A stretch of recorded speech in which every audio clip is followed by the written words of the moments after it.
بسم اللہ الرحمن الرحیم۔ السلام علیکم ورحمۃ اللہ وبرکاتہ۔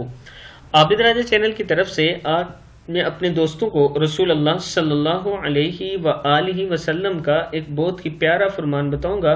اس سے پہلے میں اپنے تمام دوستوں سے گزارش کروں گا کہ اس ویڈیو کو آپ نے آگے ضرور شیئر کرنا ہے۔ تو شروع کرتے ہیں۔ بسم اللہ الرحمن الرحیم۔ رسول اللہ صلی اللہ علیہ وآلہ وسلم نے فرمایا، رات اور دن میں فرشتوں کی ڈیوٹیاں بدلتی رہتی ہیں اور فجر اور عصر کی نمازوں میں ڈیوٹیوں پر آنے والے اور رخصت پانے والوں کا اجتماع ہوتا ہے۔ پھر تمہارے پاس رہنے والے فرشتے جب اوپر چڑھ جاتے ہیں تو اللہ تعالیٰ پوچھتا ہے، حالانکہ وہ ان سے بہت زیادہ اپنے بندوں کے متعلق جانتا ہے، کہ میرے بندوں کو تم نے کس حال میں چھوڑا؟ وہ جواب دیتے ہیں کہ ہم نے جب انہیں چھوڑا تو وہ فجر کی نماز پڑھ رہے تھے، اور جب ان کے پاس گئے تب بھی وہ عصر کی نماز پڑھ رہے تھے۔ صحیح بخاری کی حدیث ہے۔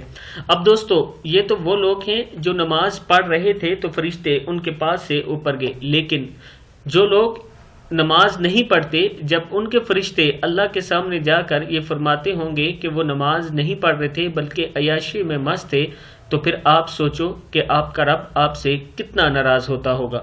میں اپنے دوستوں سے ریکویسٹ کروں گا کہ نماز کی ضرور پابندی کیا کریں۔ السلام علیکم ورحمۃ اللہ وبرکاتہ۔